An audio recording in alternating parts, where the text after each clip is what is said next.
God bless you, everybody, as you are joining.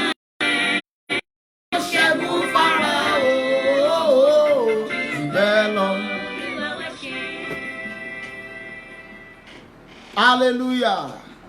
Amen, everybody. Lórúkọ Jésù yóò dára fún wa o. Mo kí wa pé kú ojúmọ́. Mo kí wa pé a kú àdúà. Lórúkọ Jésù ọkàn wa yóò balẹ̀. A ó jèrè Ọlọ́run. A ó jèrè ayé wa. A ó sì jèrè àdúà.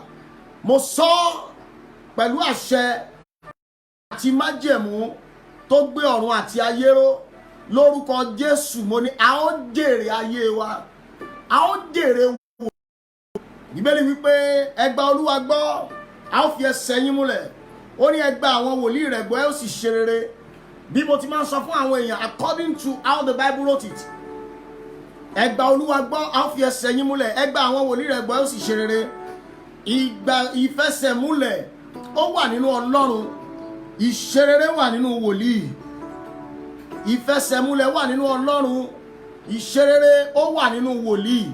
If you want to succeed in life, if you want to make it, God has given it to the prophet. Ìṣerere wà nínú wòlíì. Ìfẹsẹ̀múlẹ̀ wà nínú Ọlọ́run. Lórúkọ Jésù yóò dára fún wa. Ẹ jẹ́ kí a gbàdúrà orúkọ Jésù. Ọlọ́run tó ní ayé àti ọ̀run, Ọlọ́run tí kò yípo padà. Ọlọ́run tí jẹ́ Jehovah, àìkú, àìṣá, àìdíbàjẹ́. Ẹnìkan ṣoṣo tí ń ṣiṣẹ́ ìyanu ńlá, Olódùmarè. Bàbá ayérayé ọmọládé àlàáfíà, ìṣẹ̀dá gba ọpẹ́ wa. Ẹ̀mí mímọ́ gba ọpẹ́ wa. Ọlọ́run gba ìyìn wa. Ògo ni fọ́lọ́run lókè ọ̀run. Láàárọ̀ yìí lórúkọ Jésù ẹ̀mí mímọ́ sọ̀kalẹ̀ wá. Ọlọ́run jẹ́wọ́ agbára. Fi ara rẹ̀ hàn bí Ọlọ́run. Fi ara rẹ̀ hàn bí wòlíì. Fi ara rẹ̀ hàn bí ẹni tó dá wa. Gbogbo àwọn èèyàn yìí láàárọ̀ yìí lórúkọ Jésù ẹ̀mí mímọ́ bá ayé wọn pàdé. Ọlọ́run jẹ́wọ́ agbára. Ọlọ́run ṣiṣẹ́ agbára. Ògo ni fọ́lọ́run lókè ọ̀run. Jésù Olúwa wa. Àmín. Good morning, everybody. Good morning, everybody. It shall be well with you. I welcome you all to this program. This is you and your prophet. You and your prophet. Bẹ́ẹ̀ tí máa ń ṣe nìyẹn. Ọlọ́run alágbára. Bẹ́ẹ̀ tí máa ń ṣe nìyẹn. Ẹ tún ti ṣe yí àmọ́pẹ́ wá. Bẹ́ẹ̀ tí máa ń ṣe nìyẹn. Ọlọ́run àtòríṣe. Bẹ́ẹ̀ tí ṣe nìyẹn. Ẹ tún ti ṣe yí àmọ́pẹ́ wá. Ọlọ́run á gbé yín ga. Torí pé ẹ̀yin ni Ọlọ́run fún ohun tí ẹ ó ṣe lónìí. A dúpẹ́ fún tẹ́ ti ṣe àti tẹ́ ó ṣe lọ́wọ́lọ́wọ́. Bí àwọn èèyàn yìí ti ń wò wá láàárọ̀ yìí lórúkọ Jésù, kẹ́ ẹ dá Ọlọ́run mọ̀. Kẹ́ ẹ jèrè àdúrà, kẹ́ ẹ sì jèrè Ọlọ́run. Ògo ni fọ́lọ́run lókè ọ̀run. Jésù Olúwa wa. Àmín. Mo kí gbogbo ọmọ Ọlọ́run láàárọ̀ yìí. Ní orúkọ Bàbá tí Ọmọ tí Ẹ̀mí Mímọ́, a ó jèrè àdúrà. Lórúkọ Jésù, a ó sì jèrè ayé wa. Mo ń bá wa sọ̀rọ̀ láàárọ̀ yìí lórí ìwọ àti wòlíì rẹ. You and your prophet. Ẹ jẹ́ kí n kọ́kọ́ bá wa sọ̀rọ̀ náà. Ibi táwọn ti mú ọ̀rọ̀ Ọlọ́run láàárọ̀ yìí. Nínú ìwé 2 Chronicles chapter 20 verse 20. Ibẹ̀ ni gbogbo wòlíì máa ń sábà kà fún wa. 2 Chronicles chapter 20 verse 20. 2 Chronicles chapter 20 verse 20. 2 Chronicles chapter 20 verse 20. Ẹgbọ́n bí ó ti kà á, wọ́n sì dìde ní kùtùkùtù òwúrọ̀, wọ́n sì jáde lọ sí aginjù Tẹ́kọ̀à. Bí wọ́n sì ti ń jáde lọ, Jòsáfátì dúró, ó sì wí pé, ẹ gbọ́ tèmi, ẹ̀yin ará Júdà, ẹ̀yin olùgbé Jerúsálẹ́mù, ẹ gba Olúwa gbọ́, bẹ́ẹ̀ ni a ó fi ẹsẹ̀ yín múlẹ̀, ẹ gba àwọn wòlíì rẹ̀ gbọ́, bẹ́ẹ̀ ni ẹ̀yin ó ṣe rere. Ẹ gbọ́ ilé ìsà, Olúwa gbọ́, a ó fi ẹsẹ̀ yín múlẹ̀, ẹ gba àwọn wòlíì rẹ̀ gbọ́, ṣe rere. Àti dádì, ìfẹsẹ̀múlẹ̀ ìṣerere wòlíì. For you to prosper, you need a prophet. If you want to prosper, if you want your prosperity to be established, you need a prophet. Ẹ gbọ́ mi sà, ṣùgbọ́n kí n tó tẹ̀síwájú, kí n tó lọ jìnnà nínú ọ̀rọ̀ Ọlọ́run yìí, ẹ jẹ́ kí n kọ́kọ́ ṣàlàyé tí wọ́n ń pè ní wòlíì fún wa. Ta ni wòlíì? Ẹ gbọ́ mi o, ní ìgbà àtijọ́ nínú Bíbélì, wọ́n fi yé wa pé wòlíì náà ni aríran. Nígbà yẹn wọ́n ń pè ní aríran. Nígbà tó pẹ́, wọ́n advance ẹ̀ wá sórí wòlíì. Ẹ gbọ́ mi dáadáa o, nígbà tó yá, wọ́n advance ẹ̀ wá sí orí wòlíì. Táwa ni wòlíì? Wòlíì, a prophet is the mouthpiece of God. A prophet is the mouthpiece of God. Ó ní agbẹnusọ Olódùmarè. God can never speak direct to his people. Ìyẹn jẹ́ tó jẹ́ ìṣòro àkọ́kọ́ tí Ọlọ́run ní nígbà yẹn. Ọlọ́run wá láti máa bá àwọn ènìyàn sọ̀rọ̀. Nígbà tí Ọlọ́run dá ọ̀run àti ayé, Ọlọ́run bá Ádámù sọ̀rọ̀ direct. Bíbélì wípé ní ìmọ̀ òru ọjọ́, Ọlọ́run á sọ̀kalẹ̀ wá tó bá di ọwọ́ ìrọ̀lẹ́, Ádámù á bá sọ̀rọ̀. Nígbà tó yá ìgbà Abraham, Ọlọ́run bá àwọn èèyàn sọ̀rọ̀ direct. Ṣùgbọ́n nígbà tó dé ìkóríta kan, àwọn tó ń ṣe ìfẹ́ Ọlọ́run pọ̀. Kó tó di ìgbà Abraham, lẹ́yìn Ádámù, Ọlọ́run bá Nóà sọ̀rọ̀ torí pé ó rìn dédé níwájú Ọlọ́run. Lẹ́yìn Nóà, Ọlọ́run tún bá àwọn èèyàn sọ̀rọ̀, ó wá kan Abraham. Abraham náà, Ọlọ́run bá sọ̀rọ̀ bí ọ̀rẹ́. Ṣùgbọ́n ẹni àkọ́kọ́ tí Ọlọ́run ọ̀kọ́ bá sọ̀rọ̀ direct, bí ẹ ti ń wò mí, ṣùgbọ́n nígbà yẹn kì í ṣe lórí Facebook báyìí o. Ọlọ́run bá sọ̀rọ̀ lójúkojú. Ẹni àkọ́kọ́ tí Ọlọ́run ọ̀kọ́ bá sọ̀rọ̀ nígbà yẹn, òun ni Mósè. And Moses is the first person that we see in the Bible as a prophet. Tí Ọlọ́run pè ní wòlíì rẹ̀. Mósè ni ẹni àkọ́kọ́ tí Ọlọ́run farahàn. Bí ó ti farahàn àwọn wòlíì nísìn. Mósè ló jẹ́ ká dá Ọlọ́run mọ̀ dáadáa. Mósè ló jẹ́ ká mọ̀ pé kì í ṣe gbígbọ́ ohùn nìkan ni wọ́n lè sọ pé ènìyàn rí Ọlọ́run. Amen somebody. Mósè ló jẹ́ ká mọ̀ pé kì í ṣe gbígbọ́ ọ̀rọ̀ Ọlọ́run nìkan la fi ń dá wòlíì mọ̀. Mósè ó bá Ọlọ́run rìn. Ìbá Ọlọ́run rìn tiẹ̀ ó yàtọ̀ sí ti àwọn yòókù. Ẹ gbọ́ mi dáadáa mọ́mí àti dádì. Ìbá Ọlọ́run rìn tiẹ̀ ó yàtọ̀ sí ti àwọn yòókù. Now, Mósè gbọ́, Mósè rí, Mósè dámọ̀. He heard, he sees, and he understands. Wọ́n là ń pè ní wòlíì. Wòlíì ni agbẹnusọ.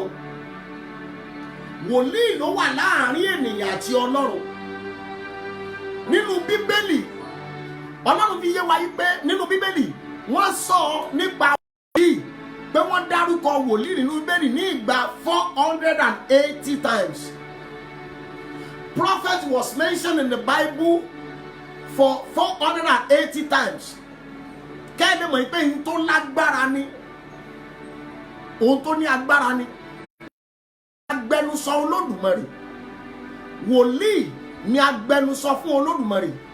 Wòlíì ni ẹni tí a lè sọ wípé ó rí nǹkan jìnlẹ̀. Ó rí nǹkan jìnlẹ̀ nípa Ọlọ́run tí Ọlọ́run dìídì máa fi ìjìnlẹ̀ rẹ̀ hàn. Ọlọ́run kì í fi hàn gbogbo ènìyàn. Ó máa dìídì máa yà wọ́n sọ́tọ̀.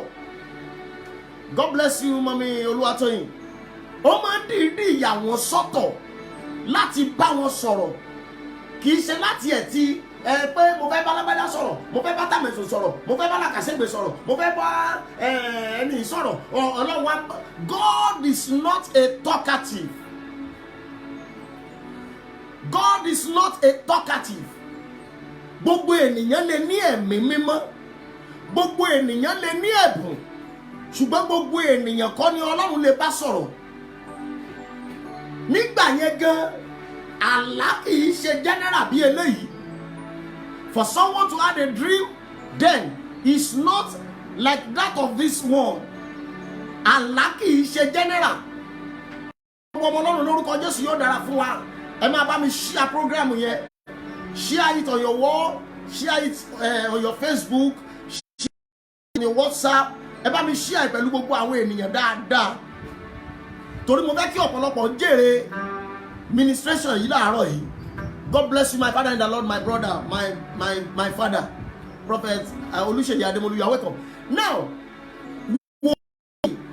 Ọlọ́run dìídì mọ̀ yà wọ́n sọ́tọ̀. Ẹ mọ̀ pé gbogbo ọmọ la lè sọ pé ọmọ lágbájá rè, ọmọ bàbá kó bí owú rè, ọmọ bàbá Ṣàgídìgbì rè.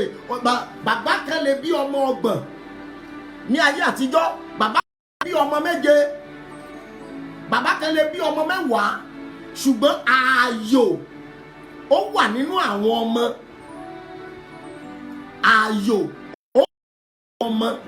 Ó distinct. Gbogbo èèyàn lè ní ẹ̀bùn. Gbogbo èèyàn lè máa lálàá. Gbogbo èèyàn lè máa fèdè fọ̀. Ẹ ríran bó bá ṣe wù ú. Ṣùgbọ́n wòlíì yìí yàtọ̀. Kí ni ìyàtọ̀ tó wà ń bẹ̀? They have the mystery, not ordinary vision, a mystery of God, the art of God, the confirmed statements from God. Nígbà yẹn sà, ní àríran, torí wọ́n mọ̀ pé gbogbo wa la ríran, ṣùgbọ́n ẹni tí ó rí ìjìnlẹ̀, tí ó rí àṣírí ìkọ̀kọ̀. The person that will see the mystery, that will see the secret things about person. Bíbélì wípé Ọlọ́run kì í ṣe ohun gbogbo kó má fi hàn fún àwọn wòlíì rẹ̀. Ìyí tó túmọ̀ sí pé yóò fi tó yàtọ̀ hàn àwọn wòlíì.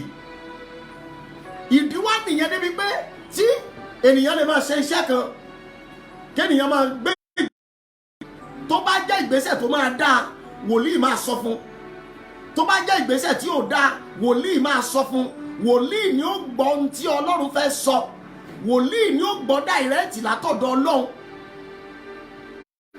Nígbà tó wá yá, àwọn èèyàn náà fẹ́ máa ríran bí wòlíì. Everybody want to be a seer. They don't even want to go to prophet. Everybody want to be a seer. Everybody want to they want to have their dream. Ìdí nìyẹn àlá ti wá pọ̀. Ajá ńlá ewúrẹ́ náà ńlá, gbogbo èèyàn ló ńlá, wèrè gan tó sẹ́gbẹ̀ẹ́ títì ó ńlá. Bẹ́ẹ̀ ni ẹ gbọ́ mi sà, ìjìnlẹ̀ mystery from God is what we call the prophet. Ìjìnlẹ̀ látọ̀dọ̀ Ọlọ́run òun gẹ́gẹ́ là ń pè ní wòlíì. Ìwọ tí Ọlọ́run bá ti wá fi wòlíì rẹ̀ hàn, Ọlọ́run yóò wá máa fi àṣírí ohun tí èèyàn ó dà, àṣírí tí ènìyàn ó jẹ́, Ọlọ́run yóò máa fi hàn fún wòlíì láti rán wòlíì sí yàn. Ẹ gbọ́ mi dáadáa o, Ọlọ́run yóò máa fi hàn fún wòlíì, yóò máa jíṣẹ́ fún yàn. And let me tell you, ẹ jẹ́ kí n kọ́kọ́ sọ ilé ìfún wa. Gbogbo ọ̀rọ̀ wòlíì kan ló máa ń dùn. Cut me right. Gbogbo ọ̀rọ̀ wòlíì kan ló máa ń dùn. Tí wòlíì bá ti ń sọ ọ̀rọ̀ dídùn fún ọ ní gbogbo ìgbà, ẹ̀tàn ti wà ń bẹ̀. Listen very well. Daddy, mo fẹ́ lọ bí kan, mommy, mo fẹ́ bá ń gbàdúrà, ṣé kí ni ẹ̀, wòlíì ní máa lọ. Mo fẹ́ jẹ oúnjẹ báyìí, lọ jẹ. Mo fẹ́ ṣe báyìí, lọ ṣe. Irọ́. Torí Ọlọ́run á mú yàn bí ọmọ rẹ̀. Yóò wá máa fi àṣírí hàn fún wòlíì. Wòlíì á máa bá yàn jà. Wọ́n á máa nà yàn. Wọ́n á sọ ohun tí ò ní bá ẹ lára mú gbà mí. For you to become, they will give you an inconvenient message for you to have convenience.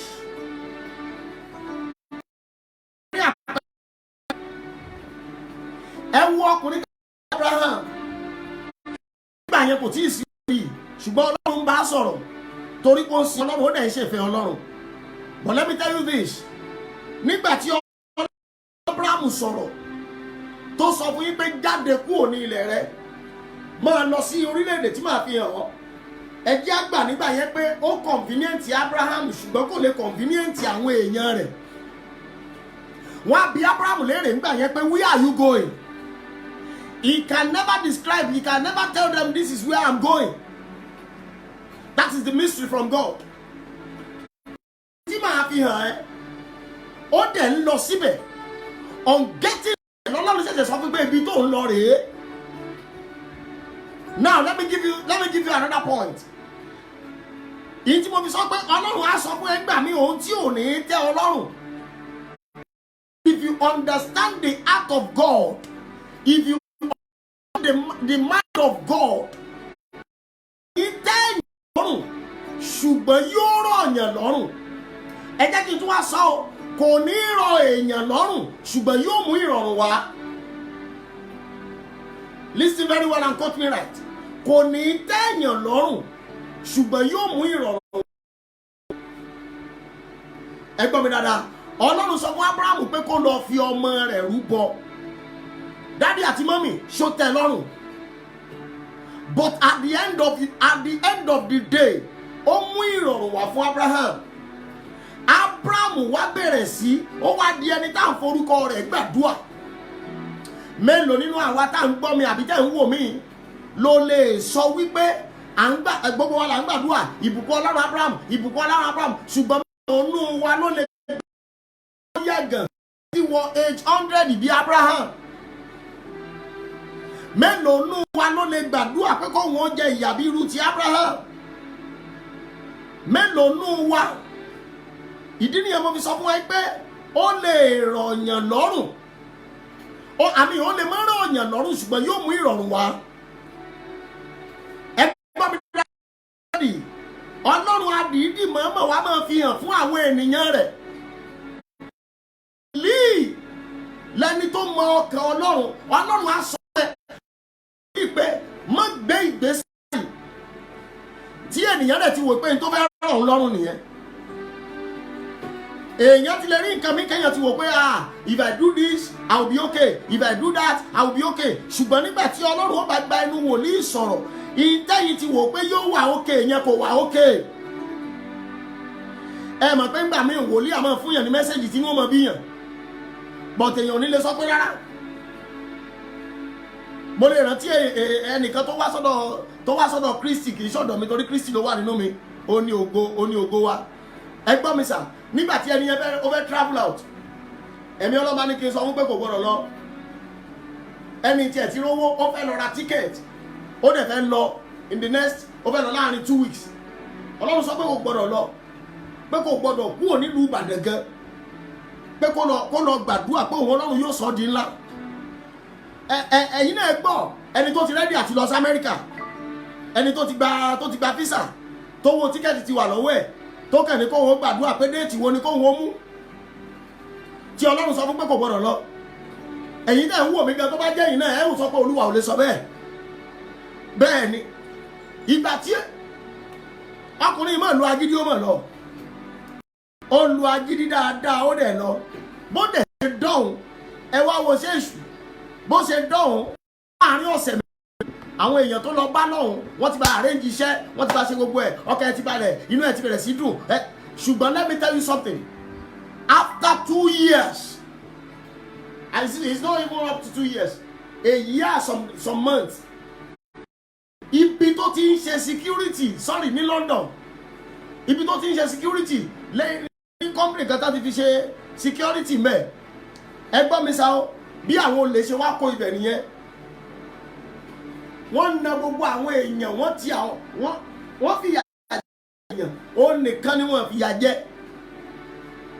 gbogbo báwọn yẹn ṣe rí wàhálà tó dáhùn ṣe gbogbo ẹ̀ tó nígbà tó máa wádìí lọ wádìí bọ̀ nínú wọ́n ti rí pé wọ́n fìyà jẹ wọ́n rí pé ọ̀rọ̀ wà ní áńgù kan òun náà sá pamọ́ ṣùgbọ́n nígbà tó máa wò wọ́n wá wò pé ó dàbí ẹni wípé òun ló fún àwọn olè yẹn ní information láti wá fi olè ja company yẹn ìgbà tó náà ríra rẹ̀ nínú kámẹ́rà pé Ọlọ́run ló dáàbò bò wọ́n nírọ́ ìwọ ló kó wá ẹskísà bá ṣe gbé ń bẹ̀ tí wọ́n tì mọ́lé fún ìgbà díẹ̀ bó ṣe ń bí ọ̀hún báyìí tán tì mọ́lé fún ìgbà díẹ̀ ibẹ̀ ló gbàdé Ìkẹjà láti Ìkẹjà ó wọ orí ọ̀fẹ́ láti gbà sí àdúgbò rẹ̀ ní Mọ́kọ́lá nígbà tó dé Ìbàdàn nígbà tó pé ọdún méjì gẹ́gẹ́ tí ẹ̀mí Olúwa Jèhófà ní kó fi dúró ó ṣẹ̀ṣẹ̀ wá pàdé aláàánú ó ṣẹ̀ṣẹ̀ wá ríṣẹ́ ní báǹkì ní Nàìjíríà ó wá di ẹni tí ọkàn rẹ̀ balẹ̀ ọjọ́ kan èmi wá lọ sí báǹkì yẹn èmi fẹ́ gba transfer ní báǹkì yẹn on getting there bó ṣe rí mi báyìí ló sáré wá kí mi ló pé dádì ẹ̀ ra sáwọn mi ò rántí ẹ̀ in fact ó wá bẹ̀rẹ̀ sí júwe ara ẹ̀ nígbà tó bẹ̀rẹ̀ sí júwe ara ẹ̀ mo ẹ pẹ̀lẹ́ sá o báwo dẹ̀ níṣẹ́ ẹ̀ lọ ó lóun lọ o ó ní dádì òun ó ní ṣùgbọ́n bóun ṣe dé ní ìrọ̀rùn ti bẹ̀rẹ̀ sí ìṣẹ̀lẹ̀ lòun ti bẹ̀rẹ̀ sí rí ìyàtọ̀ ẹ̀gbọ́n mi mọ́mí àti dádì ó bẹ̀rẹ̀ sí rí ìyàtọ̀ ayé rẹ̀ bẹ̀rẹ̀ sí dùn ayé rẹ̀ wá sàn ju ọ̀rẹ́ ẹ̀ lọ́tàjọ lọ́ngbà náà nígbà tí àwọn ọ̀rẹ́ tó wà náà táwọn náà ní pọ́blẹ́mù ṣe bìlífù pé kí àwọn ọ̀rẹ́ rẹ̀ ó tó padà sí Nàìjíríà Ọlọ́run ti gbà fún ó ti kọ́lé Ọlọ́run ti gbà fún ó ti ní mọ́tò Ọlọ́run ti gbà fún ó ti márì àwọn ọ̀rẹ́ tí wọ́n wò pé àwọn fẹ́ ẹ̀pù ẹ̀gbà náà táwọn wò pé àwọn làwọn ràn lọ́wọ́ tó bá dé London òun ló tún wá ràn wọ́n lọ́wọ́ nígbà táwọn Nàìjíríà ohun Olúwa látọ̀dọ̀ wòlíì ẹ jẹ́ kí n tún wá ní àpẹẹrẹ kan àǹtí kan fẹ́ ṣe wedding kù ó kù ọdún 4 ni wọ́n mú wá bó ṣe kò tiẹ̀ sọ pé òun fẹ́ ṣe wedding wọ́n kàn ní kí n gbàdúrà fún ni kí n bá gbàdúrà sí ọ̀rọ̀ ọkọ ẹ̀ ẹ má bínú kì í ṣe pé bá mò ń sọ sítórì ara mi ṣùgbọ́n mò ń sọ kì í ṣe pé bá mò ń gbéra mi kalẹ̀ mò ń sọ àwọn nǹkan tèmi náà mọ̀ ẹ gbọ́ mi dáadáa wedding kù oṣù 4 àwọn ní kí n gbàdúrà sórí ọ̀rọ̀ ọkọ rẹ̀ Olúwa sọ pé kì í ṣọkọ ẹ̀ pé wọ́n lè bára wọn kalẹ̀ àṣẹ wọn kó invitation card sínú báàgì ẹni ẹ bá ní nọ́mbà ṣẹ́jú síra wọn dádì ẹ mọ̀mọ̀ sọ tí ò dáa ẹ mọ̀mọ̀ sọ tí ò dáa kí la fẹ́ ṣe báyìí àwọn wọn ti fẹ́ ṣe wedding wọn ti fẹ́ ṣe kíní kan mọ́ ok o ẹ jẹ́ gbàdúrà ràn yín lọ́wọ́ o mo dẹ̀ gbàdúrà fún wọn níwájú ẹ̀ mímọ́ níwájú ẹni tí màá jí iṣẹ́ mi fún wọ́n ṣe wedding sà wedding yẹn dẹ̀ wà òkè chọ́ọ̀kì níbàdàn ni wọ́n ti ṣe gbogbo ògo jẹ́ ti Ọlọ́run lẹ́yìn oṣù 6 sí 8 lẹ́yìn oṣù 6 sí 8 ẹni tí ọkọ fi tó wà lára àwọn kọbẹtí tí ọkọ sọ pé kíyàwó fi sára àwọn kọbẹtí àṣẹ yẹn ti bímọ fọ́kọ kan tó ṣe wedding lẹ́yìn yẹn ìjà ńlá tó serious àǹtí yóò lóyún àárọ̀ dalẹ́ ní òru ńgbà tí òun àti ọkọ ń jà níwájú Ọlọ́run àti ènìyàn ọ̀rọ̀ àti ayé ni ẹlẹ́rìí mi sà kì í ṣe àsọdùn. Nígbà tó dójú ẹ̀ ọkọ mú orógùn ó fi na ìyàwó, wọ́n jọ jà díẹ̀, àwọn ìránṣẹ́ Ọlọ́run ní alẹ́ ọjọ́ kan òun àti ìyàwó ẹ̀ jọ sùn sórí bẹ́ẹ̀dì bí bàtà fẹ́ jọ bára wọn ní àṣepọ̀, àṣẹ ọkọ ti fi orógùn sí ẹ̀gbẹ́. Kristi ni ẹlẹ́rìí mi sà, ẹgbẹ́ Ọlọ́run gbọ́ nínú ayé mi. Ọkọ dẹ̀ mú orógùn bó ṣe báyàwó ẹ̀ ṣeré báyìí, ó dẹ̀ kí orógùn bọ̀ lójú ara. Ibẹ̀ ni àǹtí yẹn gbàdé hospital tí ẹ̀jẹ̀ tú jáde lára rẹ̀. Lóòótọ́ wọ́n ti ọkọ mọ́lé, wọ́n ṣe gbogbo ẹ̀, at the end of the day wọ́n padà túká. Ẹ gbọ́ mi sà, kí ló fà á? Wọ́n rí wòlíì ṣùgbọ́n wọn gba ohùn Olúwa gbọ́. Ẹ gbọ́ mi dáadáa mọ́mí àti dádì, wòlíì ni ó sọ ìjìnlẹ̀ fún wa. Ó lè má tẹ́ wa lọ́rùn ṣùgbọ́n yóò mú ìrọ̀rùn wá at the end of the day. Wòlíì wà ṣùgbọ́n ìṣòro tá a ní lónìí ni wípé ìríran làwọn èèyàn ń wá kiri. Ẹlòmíì ìjọ kan mo ti ẹ̀ gbọ́ pé wọ́n fi ìpín ojú ajá sójú. Nígbà wọn wá fi ìpín ojú ajá sójú, ajá rí òkú, ó rí àǹjẹ̀nú, kò sígbà tẹ́ni tó fi ìpín ajá sójú náà ò ní rí òkú. Òun náà padà rí àǹjẹ̀nú. Wòlíì ni wọ́n ń pè ní asọ̀rọ̀ṣẹ. Tó bá sọ ó gbọ́dọ̀ rí bẹ́ẹ̀. Tó bá sọ pé Olúwa wí, Bíbélì wípé ègbé ni fún wòlíì bá kùgbù láti sọ̀rọ̀. Àwọn mẹ́sẹ̀lì wá béèrè pé báwo la ṣe mọ̀ pé wòlíì kan kùgbù tó sọ̀rọ̀. Ó ní tó bá ti sọ̀rọ̀ tí ò ṣẹ. Ẹ gbọ́ mi mọ́mí àti dádì, wòlíì gbọ́dọ̀ sọ kó dẹ̀ rí bẹ́ẹ̀. Wòlíì gbọ́dọ̀ sọ ó dẹ̀ gbọ́dọ̀ ṣẹ. Tó o bá wá ní wòlíì ní wàhálà. If you don't have a prophet, you have problem. Whenever you are facing your problem, if your prophet is available, your prophet has the key to your problem. Ọ̀rọ̀ yìí làwọn sọ́kùnrin ní ọjọ́ méje mo fẹ́ ṣí wa níyè gan. Your prophet must have the key to your problem. Dáadáa, gbogbo ẹni tí wòlíì tí wọ́n fi ẹ̀yìn tí wòlíì wọn ní wàhálà. Gbogbo ẹni tó fi ẹ̀yìn tí wòlíì wọn ní rárá. Lóòótọ́ wọ́n lè dojúkọ ogun, wọ́n lè dojúkọ ìjì díẹ̀, ṣùgbọ́n wọ́n máa ń rí ọ̀nà àbáyọ. Let me give you another point in the Bible. Ọkùnrin kan wà tí wọ́n ń pè ní Saul. Ọkùnrin kan wà tí wọ́n ń pè ní Samuel wòlíì àkọ́kọ́ nílẹ̀ Ísírẹ́lì. Mo jẹ́ kó yí àwọn èèyàn wípé Samuel fi ara rẹ̀ ó dúró ti Sọ́ọ̀lù bí aríran. Ó dúró ti Sọ́ọ̀lù bí aríran. Ẹ jẹ́ ẹ bá mi share program yìí, ẹ bá mi share ẹ̀ gan, gbogbo ọmọ Ọlọ́run mo fi Kristi bẹ̀ wá, ẹ share program yìí, ẹ̀yin láti watch program yìí. Ó ríran fún Saul. Ó sọ ìran òun ló anoint ẹ̀ bí ọba. Ó dúró tì í ṣùgbọ́n kò dúró ti Sọ́ọ̀lù bí wòlíì, ó dúró tì í bí aríran. Ẹ gbọ́ mi dáadáa o. Ó dúró tì í bí aríran. Ó rí ìran fún Sọ́ọ̀lù. Ẹ̀yin tí ẹ bá ka Bíbélì dáadáa, Sọ́ọ̀lù ń wá ẹran bàbá rẹ̀. Ó ń wá ẹran bàbá ẹ̀. Nígbà tó ń wá ẹran bàbá ẹ̀ ló ní níbo ni aríran wà. Nígbà tó máa dọ́dọ̀ Sámúẹ́lì ríran fún lóòótọ́ pé ẹran tó ń wá wọ́n ti rí. Sámúẹ́lì sì gbọ́ ohùn Ọlọ́run wípé kó da òróró lé lórí. Ẹgbọ́ o, ìyàtọ̀ wá wà o. Sámúẹ́lì da òróró lé Sọ́ọ̀lù lórí láti inú ìgò. Ìgò òróró ni Sámúẹ́lì fi da òróró sórí Sọ́ọ̀lù. bẹ́ẹ̀ ni ìgò òróró bottle of oil. Ṣùgbọ́n nígbà tó di bíi ti Dáfídì ó fira rẹ̀ hàn bí wòlíì.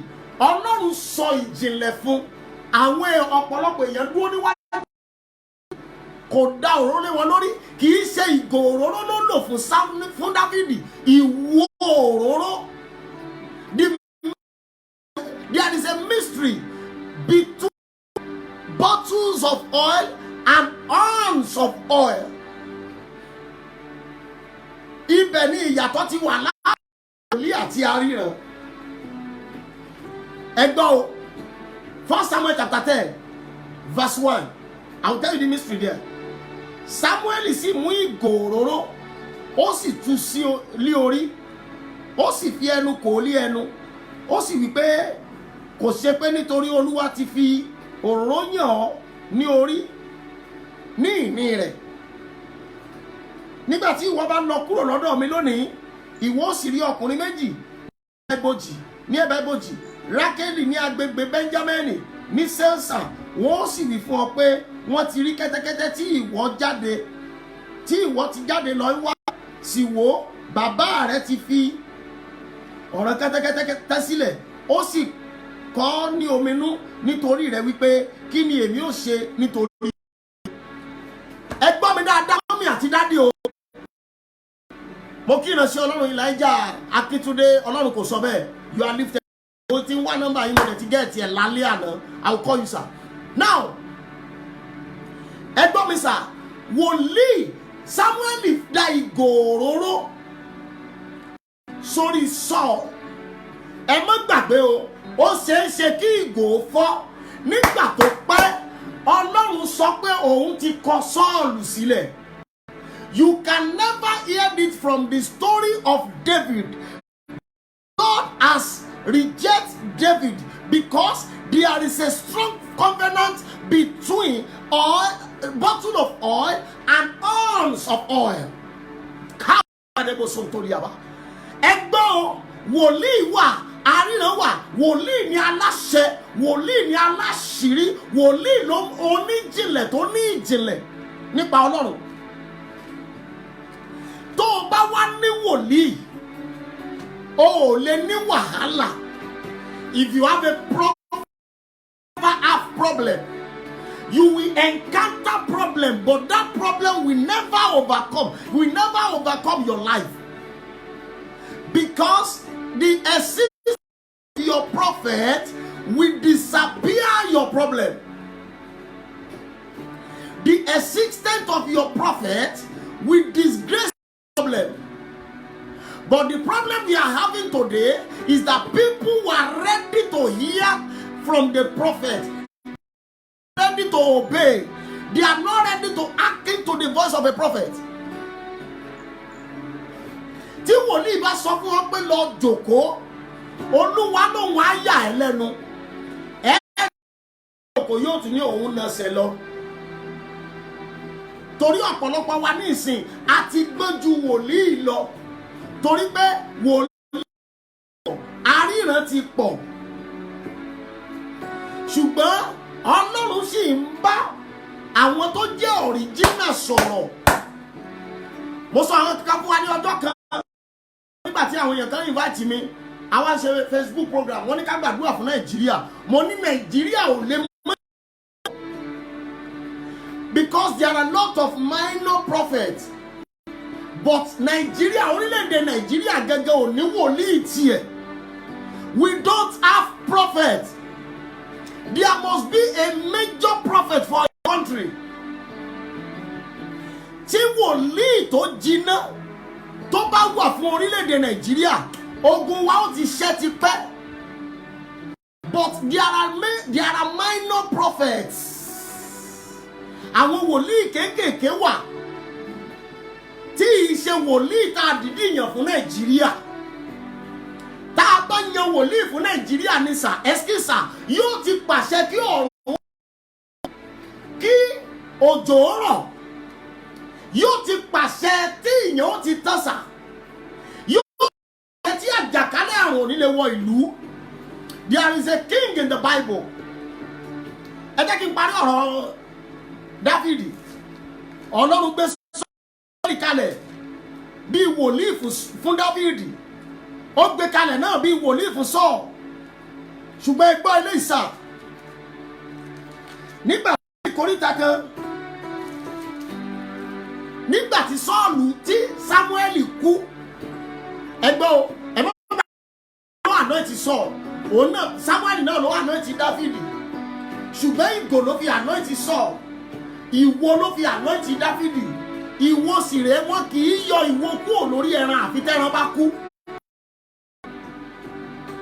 ìgò lè fún at any time ìdí nìyẹn tí ọba fi tí ipò ọba àti ipò wòlíì fi expire kúrò lórí Sọ́ọ̀lù ẹ̀mí Ọlọ́run jáde kúrò nínú ayé ẹ̀ bóyá nígbà tí ìgò òróró rẹ̀ ti fọ́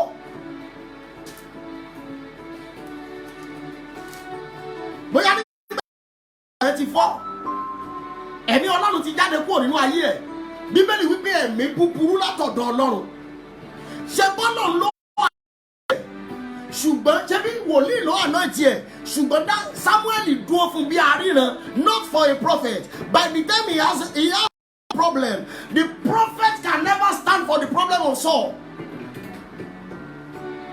and let me tell you something nígbà tí Samuel kú tán Sọ́ọ̀lù ò rí wòlíì kankan mọ́ so wá possible níbo ni ẹfọ́ọ̀dù aṣọ wòlíì wà nígbà náà níbo ni agbára àwọn wòlíì wà níbo ni ọ̀pá àwọn wòlíì wà tí Sọ́ọ̀lù ò fi rí wòlíì kankan mọ́ ó tún wá sọ ní Ọlọ́run ò bá ń sọ̀rọ̀ mọ́ líka Ọlọ́run ò bá sọ̀rọ̀ mọ́ torí pé ìgò ti fọ́ aríran rẹ̀ ti lọ pílọ́ọ̀bà sọ̀tò kánda yàbọ̀ aríran ti lọ Sọ́ọ̀lù wá dẹni tó lọ jí ó ṣẹ̀ṣẹ̀ padà lọ jí òkú Sámúẹ́lì Sọ́ọ̀lù wá di abókù sọ̀rọ̀ torí pé ìran lórí ìgbà náà ìran ló gbọ́ kò pa wòlíì ò fi ẹ̀mí wòlíì bá ṣiṣẹ́ papọ̀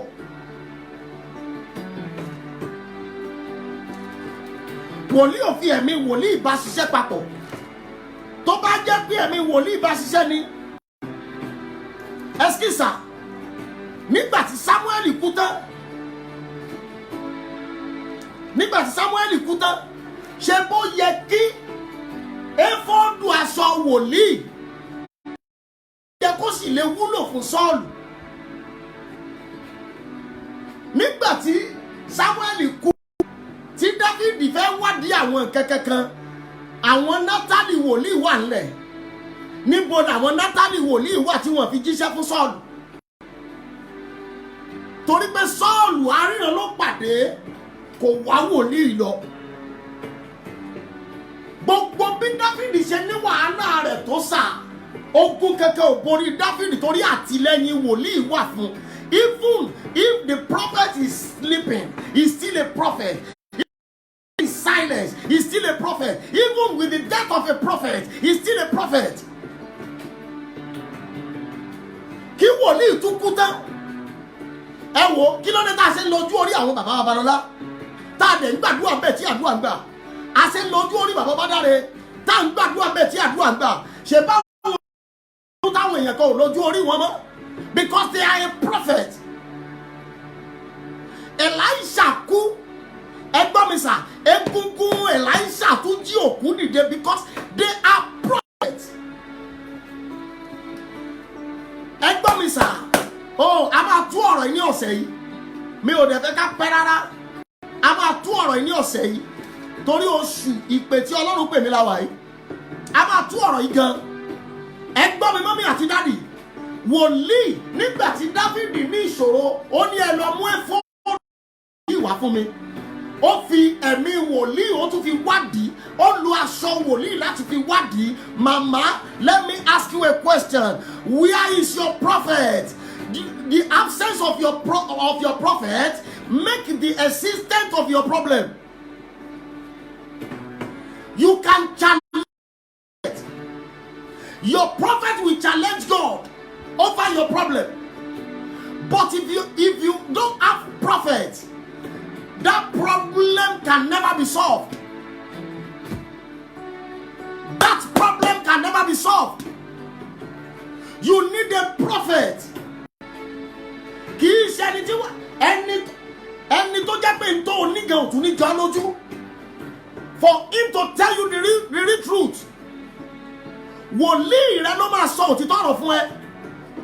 Wòlíì rẹ ohun tó fẹ́ fún òjò lójú. Ẹ gbọ́ mi sà. Bí wòlíì Èlíjà ti jẹ́ wòlíì tó. Gbogbo ohun tí ọba Áhábù ní tó fi ń jẹ́ ọba kò jọ wòlíì lójú. Bí Sámúẹ́lì ti tó. Gbogbo ohun tí Sọ́ọ̀lù ọba ní kò jọ lójú. Sáwọn wòlíì sí tí wọ́n jẹ òdò tí wọ́n lè sọ òdodo mọ́. Kí wọ́n yìí ṣe wòlíì sẹ́. Wòlíì á sọ fún ẹ pé n tó fẹ́ fún mi kọ́ ni gbọ́n t'Olúwa sọ. Sámúẹ́lì sọ fún Sọ́ọ̀lù pé kí ló dé tó kọ ohùn Olúwa. Sámúẹ́lì rí màálù lẹ̀. Ṣebí Sámúẹ́lì rí àwọn ẹṣin lẹ̀. Ó rí àwọn ẹ̀bùn ńláńlá tí Sọ́ọ̀lù kó bọ̀ láti Amálẹ́kì. Kẹ́lábọ̀ sọ́tàlábà. Ó ní ó gba ohùn Olúwa gbọ́. Ó ní a fa ìjọba rẹ̀ ya lónìí. Let me tell you something. The prophet will stand on their voice, on the voice of the Lord that they sent to you. Tó o bá ṣe tí ò da wòlíì á sọ fún ẹ pé wàá jẹ ìyà. Ohun tó o fẹ́ fún wòlíì ò gbọ́dọ̀ jọ wòlíì lójú. Ọ̀rọ̀ ohun tí wọ́n gbọ́ jọ wọ́n lójú ju tó o fẹ́ fún wọn lọ. Because ẹni tó pè wọ́n tó ń bá wọn sọ̀rọ̀ ò lè febi pa wọ́n. Elijah declare òjò òní rọ̀ fún ọdún 3 àti oṣù.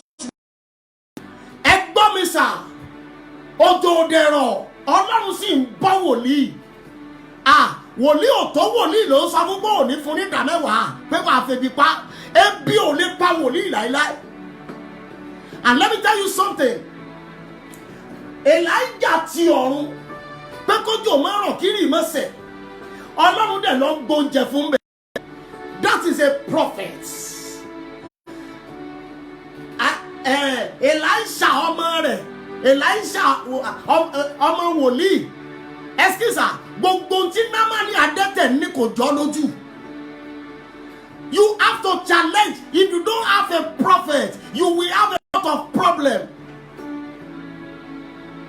Lọ bá wòlíì. Ìṣòro tá a ní lónìí ni wípé ọ̀pọ̀lọpọ̀ ẹ̀yin dẹ̀ ń wò mí. Ọ̀pọ̀lọpọ̀ ẹ̀yin dẹ̀ ń gbọ́ mi. Wòlíì méje ló ní. Oníwòlíì tó pọ̀, olójú oníwàlá tó pọ̀. Wòlíì sì yàtọ̀ sí wòlíì. Nínú àwọn wòlíì kálíbà tún wà. Bẹ́ẹ̀ ni kálíbà wà nínú wòlíì, grade by grade ni wọ́n. Wòlíì sọ̀rọ̀ fún ẹ, ó sọ pé dádì ẹ bá mi kí ni kí ẹ ṣe jẹ́ ń ṣe báyìí. Wòlíì náà wá ní ẹ lọ ṣe bẹ́ẹ̀. Kì í ṣe wòlíì, kì í ṣohun Olúwa ló gbọ́. Bí wòlíì bá sọ wípé lọ ṣe báyìí, ò ní rẹ́mẹ́dì, ò ní option. Nítorí kò ṣe tó o bá ti ṣe ìjìyà wà lẹ́yìn ẹ̀. Ṣùgbọ́n gbà tó o ní wòlíì méje, ìkan ó gbóhùn Olúwa, ó rí wòlíì kò bí owó, wòlíì àṣàgídìgbì, wòlíì yẹrí bẹ́tọ̀, gbogbo àwọn wòlíì wá kún orí fóònù ẹ. Ó wá wádìí lọ́dọ̀ ẹnìkan sọ̀rọ̀, ó tún lọ wádìí lọ́dọ̀ wòlíì mi. Bíbélì wípé ẹ̀ẹ̀kan l'Olúwa sọ̀rọ̀, ẹ̀ẹ̀kejì la gbọ́ pé ti Olúwa ní agbára. God is not talkative. Kò possible kí Ọlọ́run kọ́lọ́run sọ nǹkan kan náà fún ẹ látẹnu wòlíì méjì. Wòlíì kan ló máa rán sí ẹ. Àṣírí tẹ́ ẹ̀ mọ̀ nípa àwọn wòlíì rẹ̀. Mo lè rántí èèyàn mi kan nígbà tó fún mi lórúkọ kí n bó ń pray sí. Bí mo ti gbà báyìí mo lórúkọ sọ láti gbàdúrà sí. Ó ní bẹ́ẹ̀ ni sà, kí ló wá fẹ́ kí n sọ? Kí làwọn mẹ́tẹ̀ẹ̀ta sọ? Ó ní wọ́n ló dáa, no problem. Olúwa ti sọ fẹ́ mi pé wòlíì mẹ́ta ṣùgbọ́n wọ́n ń tàn ni. Nígbà téèyàn mẹ́ta ti wá gbàdúrà sí, tẹ́mi bá wá padà sọ òótọ́ ọ̀rọ̀, ẹ gbọ́ mi, ẹ̀yin náà jẹ́ àjọ yiri ẹ̀wò sẹ́mi ò ní di ọ̀rọ̀. Torí ẹni mẹ́ta ti sọ pé kó máa lọ, ṣùgbọ́n Olúwa bẹ̀ mi sọ̀rọ̀ pé kò gbọdọ̀ lọ. Mo mọ̀ pé ẹ ti máa wà disturb pé báwo l'Olúwa ṣe máa sọ̀rọ̀ kan bí tí ó dẹ̀ yàtọ̀. Ó ó wà nínú Bíbélì dáadáa. Nígbà tí àwọn wòlíì 400 irinwó wọ́n jókòó kalẹ̀, wọ́n ń sọ pé báyìí l'Olúwa wí, gbogbo wọn ń sọ kankan náà. Sábàtì wípé irọ́ ni wọ́n ń pa. Ó ní ẹ wá wòlíì mi jáde fún mi. Wọ́n lọ wá wòlíì kan wá láti Bẹ́tẹ́lì. Ọba yẹn sọ pé kì í sọ̀rọ̀ rẹ̀ fún mi. Ọ̀rọ̀ rẹ̀ ò kì í bá mi lára mu. Jèhóṣáfátì wípé tá a bá ti rí i, a lọ ojú ogun yìí. Ìgbà tá lọ bá wọ́n ti lọ bá wọ́n ní wò ó. Àwọn wòlíì ti sọ̀rọ̀ o. Wọ́n ti sọ pé kí kábíyèsí máa lọ mọ́sàn kẹtàkẹtà o. Òun náà débẹ̀. Wọ́n ní ó yá kí l'Olúwa wí. Ó ní ẹgbọ́n òun Olúwa. Bàbá ẹ máa lọ ẹ lọ láyọ̀ ẹ dé láyọ̀. Wòlíì yẹn mọ̀rú kábíyèsí yẹn mọ̀rú èèyàn tó jẹ́. Ó ní mo fi ọ́ bú ní orúkọ Olúwa. Sọ́ọ̀kan Olúwa fún mi. Wòlíì yẹn wọnú ẹ̀mí lọ. Ó ní ẹgbẹ́ ọ̀rọ̀ Olúwa. Èmi rí ẹ̀mí ẹ̀tàn jáde lọ́dọ̀ Ọlọ́run. Wípé báwo la ṣe pa ọba Árábù àti Jèhóṣáfátì. Ó ní wọ́n sì wòlíì rẹ̀. Inú bí kábíyèsí yẹn ó ní mi ò ní fojú kàn ọ́ mọ́. Wòlíì yẹn sọ pé bí ó ṣe rí náà nìyẹn. You need a prophet tó máa sọ ọkàn Olúwa fún ẹ. Ká ní ọba yẹn gbọ́rọ̀ ní tí ò lójú ogun yẹn kò ní kú sójú ogun. Ó dẹ̀ sọ pé àní fojú kanra mọ́ wòlíì ní bí ó ṣe rí nìyẹn, wọ́n dẹ̀ fojú kanra mọ́ bẹ́ẹ̀. Mo sọ fún ọmọkùnrin yẹn nígbà tó pẹ́ mọ́ ní ohun tó Olúwa sọ fún mi ni wípé ẹni tó fẹ́ fẹ́ yẹn kì í ṣe ìyàwó ẹ. But nígbà táwọn wòlíì mẹ́rin kan ti sọ pé ìyàwó ẹ ni, no problem. Mo lè fi gbogbo ẹnu sọ pé wọ́n ṣe ìgbéyàwó yẹn kò pín ọdún kẹta fi túká. But let me tell you something. Ó ní wòlíì. Àwọn dáàdì kí ló Olúwa wí. Mọ́mì mo rí pé ẹ wọṣọ funfun. Mo rí gẹ̀ ló nílò wòlíì. Bẹ́ẹ̀ ni sà. Ó ṣe jẹ́ pé ìwẹ̀ létí odò tí ò dáa ló máa mú ẹ̀tẹ̀ Námánì kú o. Ó ṣe jẹ́ ìwẹ̀ létí odò tí dọ̀tí ló máa mú ẹ̀tẹ̀ odidi ọba odidi inspector general of a nation. Ó ṣe jẹ́ let me tell you something. Bàbá ọlọ́ọ̀kẹ́dẹ́ bó so torí àbá. Ó ṣe jẹ́ igi ló máa mú àáké jáde nínú odò. Ẹgbọ́n mi sà, ó ṣe jẹ́ ariwo lásán ló máa wó Jẹ́ríkò. You need a prophet. The solution is very simple, but you don't have prophet. Ó ní wòlíì. Ọmọ Ọlọ́run tó wò mí ó ní wòlíì. Bẹ́ẹ̀ ni sà, wòlíì rẹ gbọ́dọ̀ sọ tí ó dùn ọ́ nínú, yóò tún sọ nǹkan tí ò ní tí ó bẹ́ẹ̀ lọ́kàn jẹ́ ṣùgbọ́n tí wàá rí ìdùnnú lẹ́yìn ẹ̀. You need a prophet. Wòlíì máa sọ fún ẹ pé ẹ wo oh my God oh my God oh my God oh my God oh my God oh my God oh my God. Wòlíì sọ fún ọba, ó lọ sọ fún Jésíbélì pé torí pọ̀ pa Nábótì níbi tí ajá ti lá òkú tó ti lá ẹ̀jẹ̀ Nábótì ibẹ̀ náà wọ́n ti lá ẹ̀jẹ̀ tiẹ̀ náà. Your prophet is your protector. Parakasa nítorí ara. Báwo ló ṣe máa ní wàhálà tó o bá ní wòlíì? Wòlíì rẹ ni agbára rẹ sà. Your prophet is your power. Your prophet is your prosperity. Your prophet is your protector. Your prophet is he has the key to your problem. The power of P. Oh my God, oh my God, oh my God, oh my God. That is your prophet. Ọ̀pọ̀lọpọ̀ ti sá fún wòlíì rẹ̀ lónìí torí pé kò fẹ́ gbọ́ tọrọ. A ní ọ̀rọ̀ bàbá yẹn máa ń le. Tó bá ti jẹ́ pé gbogbo ìgbà náà ló déwájú Ọlọ́run wọ́n bẹ̀rẹ̀ sọ̀rọ̀. Ó dẹ̀ rẹ́rìn lọ gbogbo ìgbà wọ́n ń tẹ̀. Bẹ́ẹ̀ ni sà, you need a prophet. Àìmọye ọ̀pọ̀lọpọ̀ tó wà nínú ìṣòro ìbímọ lónìí. Ẹ́skísà wọn bá ti bímọ, ẹlòmíì ti màgbo, ẹlòmíì ti jàgúnmu, ẹlòmíì ti jàsèjẹ, ẹlòmíì ti jẹ gbogbo ẹ̀. Ó lè jẹ́ table water omi kan ló máa ṣí nínú. Bẹ́ẹ̀ ni sà. Mo ní àwọn èèyàn kan tí ìgbéyàwó wọn ń dàrú tí wọ́n ti marry for 12 years. Kò síbi tí wọ́n dé tán. Tí tọkọtìyàwó fi sọ pé dádì kò síbi tá a dé. Mo rẹ́rìn. ẹgbọ́n tẹ́lẹ̀ ọlọ́run nìkan lọ ṣe olúwa wípé ní ọjọ́ ìgbéyàwó wọn wọ́n ṣe màmá arúgbó kan olúwa wípé ó dijọ́ tán bá lọ tọ́jú arúgbó màmá arúgbó tí wọ́n ṣe ìyá àgbàlagbà ni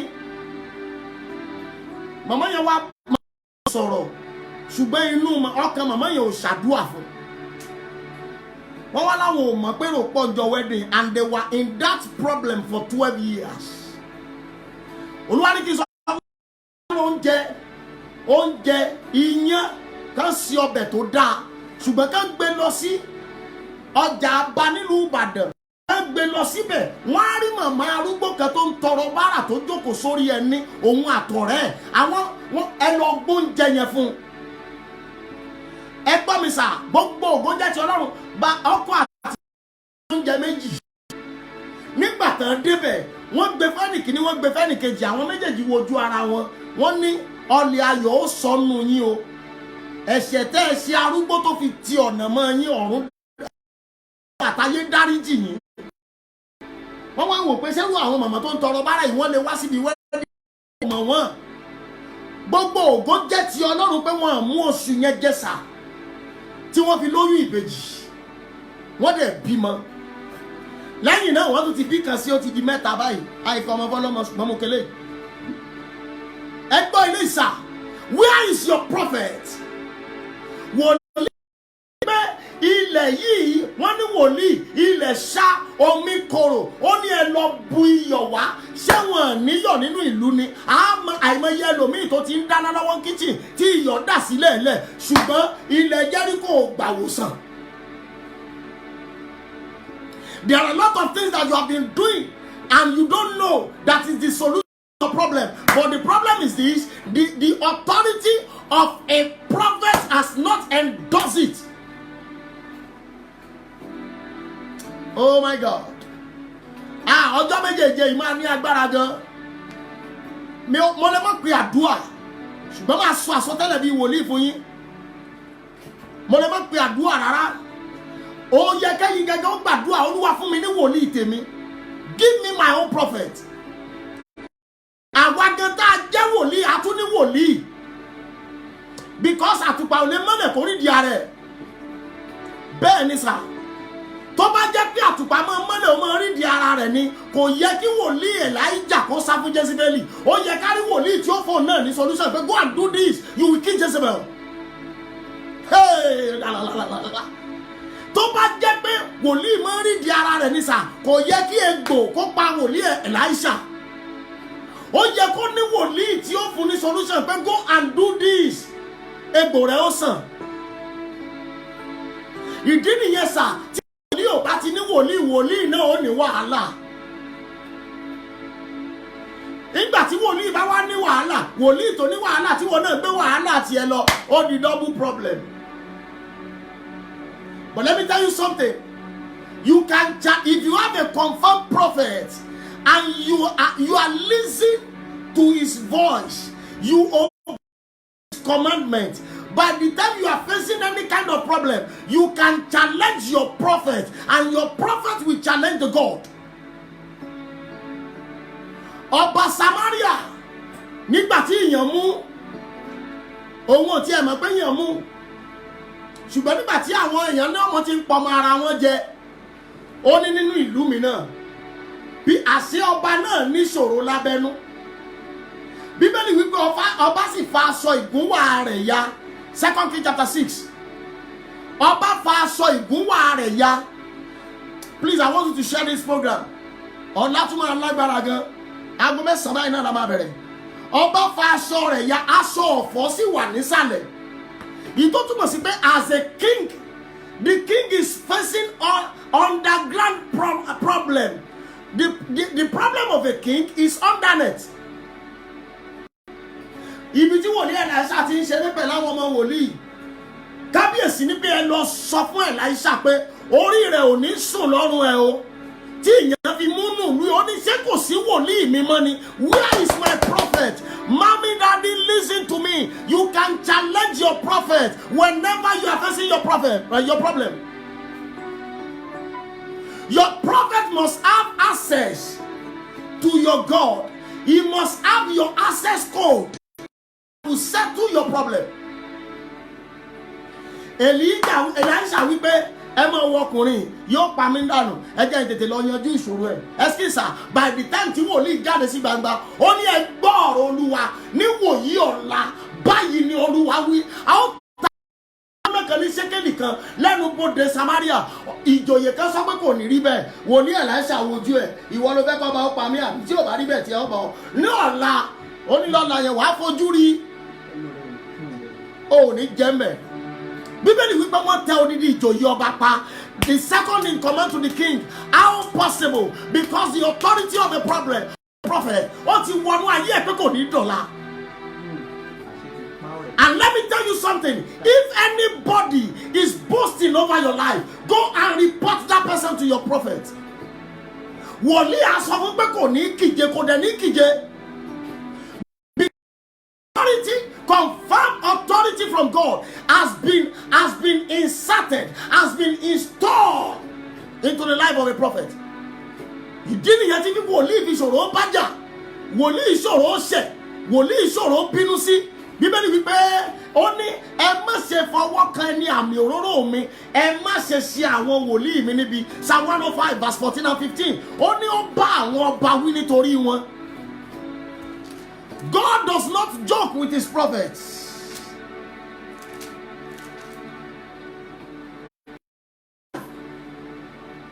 Verse 14 and 15. Òun kò jẹ́ kí ẹnikẹ́ni kí ó ṣe wọ́n ní ìwọ̀sí. Nítòótọ́, ó bá àwọn ọba wí nítorí wọn. Pé ẹ má ṣe fọwọ́ kàn mí o, kí ẹ má sì ṣe ṣe àwọn wòlíì mi ní ibi kó gbà. Kàn ṣe wòlíì níwọ̀sí. Èmi á máa sọ fún àwọn ọmọ ọjọ́ mi. Ìyè máa jẹ́ ìrànṣẹ́ Ọlọ́run bá jẹ́ wòlíì má bá àwọn ìdá. Ẹgbà wòlíì wà lọ́wọ́ Ọlọ́run kò sí lọ́wọ́ ọmọ ọjọ́ kankan. Kò sí lọ́wọ́ anybody. Ìdí nìyẹn tó fi jẹ́ pé àwọn wòlíì ti wá pọ̀ àtẹ̀ntọ́ ló ń pè àtẹ̀ntọ́ fi pin ajáranjú àtẹ̀ntọ́ lọ mọ mi ìbẹ́pẹ gbogbo wọn ó wá ń jẹ́ kán fi wòlíì ṣẹ̀sìn but see original prophet you can never tamper with them because their angel is always at alert. Their angel is always active. They don't take nonsense. Malalebo soto nindraka posa rabia. Tó bá ń gbọ́ kò gba nonsense wòlíì rẹ ní sà. Wòlíì yẹn dẹ̀ declare pé ìyẹn máa tẹ́ ọ láàrin 24 hours. Ẹ wá wo bí Ọlọ́run ṣe ó tẹ̀lé ohun wòlíì. Àṣẹ wọnú ohun wòlíì. Ó lọ fi atẹ́gùn lé odidi ìlú jáde.